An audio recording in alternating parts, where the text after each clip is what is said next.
India ICC ಮಹಿಳಾ ವಿಶ್ವಕಪ್ ಗೆದ್ದು ಬಿಗಿದೆ. ದಕ್ಷಿಣ ಆಫ್ರಿಕಾ ವಿರುದ್ಧ 52 ರನ್ಗಳ ರೋಚಕ ಜಯ ಸಾಧಿಸಿದೆ.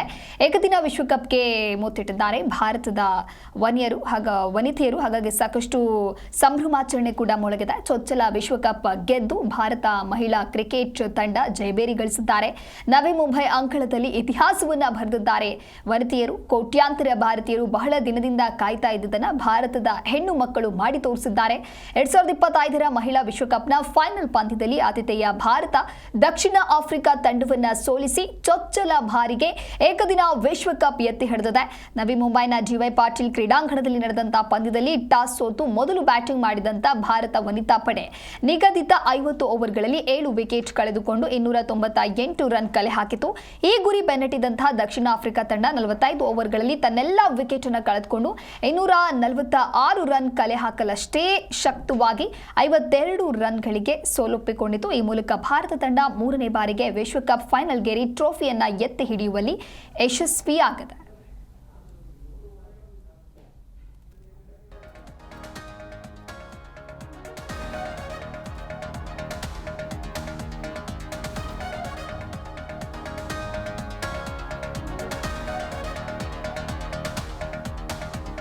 ಈ ಕುರಿತಂತೆ ಮತ್ತಷ್ಟು ಮಾಹಿತಿಯನ್ನ ನೀಡಲಿದ್ದಾರೆ ನಮ್ಮ ಪ್ರತಿನಿಧಿ ಮಲ್ಲಿಕಾರ್ಜುನ್ ಪಾಟೀಲ್ ದೂರವಾಣಿ ಸಂಪರ್ಕದಲ್ಲಿ.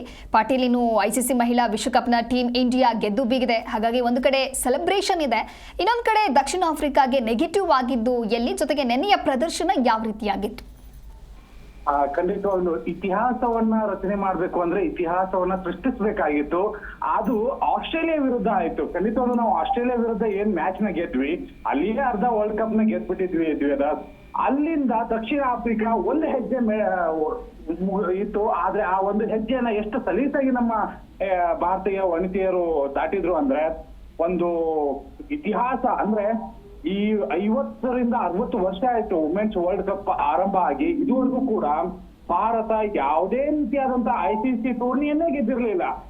ಈ ಮೊದಲ ಬಾರಿಗೆ ಅದು ವಿಶ್ವಕಪ್ ಅಂತಹ ಒಂದು ಸಮರದಲ್ಲಿ ಆಸ್ಟ್ರೇಲಿಯಾ ತಂಡವನ್ನ ಮಣಿಸಿ, ಅದರ ಜೊತೆಗೆ ಫೈನಲ್ ನಲ್ಲಿ ದಕ್ಷಿಣ ಆಫ್ರಿಕಾ ತಂಡವನ್ನ ಮಣಿಸಿ ಆ ಒಂದು ಟ್ರೋಫಿಯನ್ನ ತೆಗೆದುಕೊಂಡಿದ್ದಿದೆಯಲ್ಲ. ಖಂಡಿತವಾಗ್ಲೂ ಭಾರತೀಯ ವನಿತೆಯರ ಒಂದು ಕೀರ್ತಿ ಪತಾಕೆಯನ್ನ ಹಾಕಿದ್ದಾರೆ ಅಂತ ಹೇಳ್ಬೋದು. ಇಲ್ಲಿಂದ ಈ ಒಂದು ವಿಶ್ವಕಪ್ ಗೆಲುವಿನಿಂದ ಭಾರತದ ಮಹಿಳೆಯರ ಕ್ರಿಕೆಟ್ ತಂಡದ ಒಂದು ಚಿತ್ರಣ ಬದಲಾಗಬಹುದು ಅಂತ ಕಾಣ್ತಿದ್ವಿ. ಯಾಕೆಂದ್ರೆ 1983ರಲ್ಲಿ ಭಾರತ ವರ್ಲ್ಡ್ ಕಪ್ ಮೊದಲ ಬಾರಿಗೆ ಕಪಿಲ್ ದೇವ್ ನೇತೃತ್ವದಲ್ಲಿ ವಿಶ್ವಕಪ್ ಅನ್ನ ಗೆದ್ದಿತ್ತು. ಅದಾದ ನಂತರ ಮೆನ್ಸ್ ಕ್ರಿಕೆಟ್ ಏನ್ ಚಿತ್ರಣ ಇದೆಯಲ್ಲ ಅದು ತುಂಬಾನೇ ಬದಲಾಗೋಯ್ತು. ವರ್ಲ್ಡ್ ಕಪ್ 2011ರವರೆಗೂ ಗೆಲ್ಲಿಲ್ಲ, ಅದಾದ ನಂತರ ಇದುವರೆಗೂ ಗೆಲ್ಲಿಲ್ಲ, ಅದು ಬೇರೆ.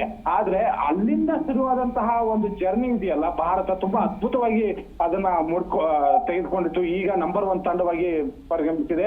ಈಗ ವನಿತೆಯರು ಕೂಡ ಅದೇ ಒಂದು ಹಾದಿಯಲ್ಲಿದ್ದಾರೆ. ಹರ್ಮನ್ಪ್ರೀತ್ ಕೌರ್ ಅವರ ನೇತೃತ್ವದಲ್ಲಿ ಮೊದಲ ವಿಶ್ವಕಪ್ ಅನ್ನ ಗೆದ್ದಿದ್ದಾರೆ. ಅದರಲ್ಲಿ ತುಂಬಾನೇ ನಮ್ಗೆ ಹೊಗಳಲೇಬೇಕಾದಂತಹ ಒಂದು 2 ಪ್ಲೇಯರ್ಸ್ ಅಂತೂ ಖಂಡಿತವಾಗ್ಲೂ ಇಂಪಾರ್ಟೆಂಟ್ ಆಗ್ತಾರೆ. ಶಫಾಲಿ ವರ್ಮಾ, ಅದರ ಜೊತೆಗೆ ರಿಚಾ ಘೋಷ್ ಆಗಿರ್ಬೋದು, ಆಮೇಲೆ ದೀಪ್ತಿ ಶರ್ಮಾ. ಈ 3 ಆಟಗಾರರು ತುಂಬಾ ಅದ್ಭುತವಾಗಿ ಆಡಿದ್ರು. ಅದರಲ್ಲೂ ಕೂಡ ಶಫಾಲಿ ವರ್ಮಾ ಬಗ್ಗೆ ಹೇಳಬೇಕು.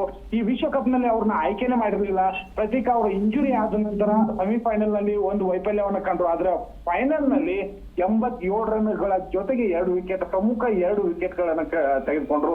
ಅದು ಭಾರತ ತಂಡದ ಗೆಲುವಿಗೆ ಕಾರಣ ಆಯ್ತು. ಅದರ ಜೊತೆಗೆ ದೀಪ್ತಿ ಶರ್ಮಾ ಅವ್ರನ್ನ ಬಗ್ಗೆ ಖಂಡಿತವಾಗ್ಲೂ ಹೇಳಬೇಕು. 50+ ರನ್ ಮಾಡಿದ್ರು. ಅದರ ಜೊತೆಗೆ ಪ್ರಮುಖ 5 ವಿಕೆಟ್ ಗಳನ್ನ ಕಬಳಿಸಿಕೊಂಡಿದ್ರು.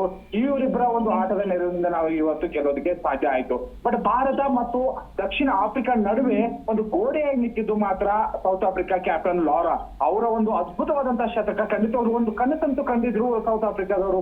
ಬಟ್ ಕೊನೆವರೆಗೂ ಅದನ್ನ ತೆಗೆದುಕೊಂಡು ಹೋಗೋದಕ್ಕೆ ಕಾರಣ ಆಗ್ಲಿಲ್ಲ. ಶತಕ ಬಂತು, ಬಟ್ ಯಾವುದೇ ಒಬ್ಬ ಆಟಗಾರರು ಕೂಡ ಅವ್ರನ್ನ ಒಂದು ಒಳ್ಳೆ ಪಾರ್ಟ್ನರ್ಶಿಪ್ ಕೊಡೋದಕ್ಕೆ ಆಗ್ಲೇ ಇಲ್ಲ. ಇದು ಅಲ್ಲಿ ದೊಡ್ಡ ಮೈನಸ್ ಆಯ್ತು. ಕೊನೆಗೂ ಕೂಡ 52 ರನ್ಗಳ ಒಂದು ದೊಡ್ಡ ಗೆಲುವನ್ನ ಭಾರತ ಸಾಧಿಸಿದ್ರು.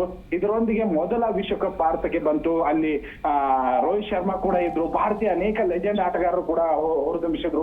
ಮೊದಲ ಬಾರಿಗೆ ಜಿಯೋ ಹಾಟ್ಸ್ಟಾರ್ ನಲ್ಲೂ ಕೂಡ 40 ಕೋಟಿ ಜನ ನೋಡಿದ್ರು. ಅಂದ್ರೆ ಮೆನ್ಸ್ ಮಾತ್ರ ಅಲ್ಲ, ವುಮೆನ್ಸ್ ನಾವು ಸಪೋರ್ಟ್ ಮಾಡ್ತೀವಿ. ಎಷ್ಟು ಮಟ್ಟಿಗೆ ಕ್ರೌಡ್ ಇತ್ತು ಅಂತಂದ್ರೆ ಅದ್ಭುತವಾದಂತ ಕ್ರೌಡ್. ಈ ದೇಶದ ತುಂಬಾ ಎಲ್ಲ ನವೆಂಬರ್ 1ರಂದು ನಮ್ಮ ಕರ್ನಾಟಕ ಧ್ವಜ ಹಾರಾಡಿತು. ನವೆಂಬರ್ 2ರಂದು ನಮ್ಮ ಭಾರತದ ಧ್ವಜ ಎಲ್ಲ ಹಾರಾಡ್ತಾ ಇದೆ.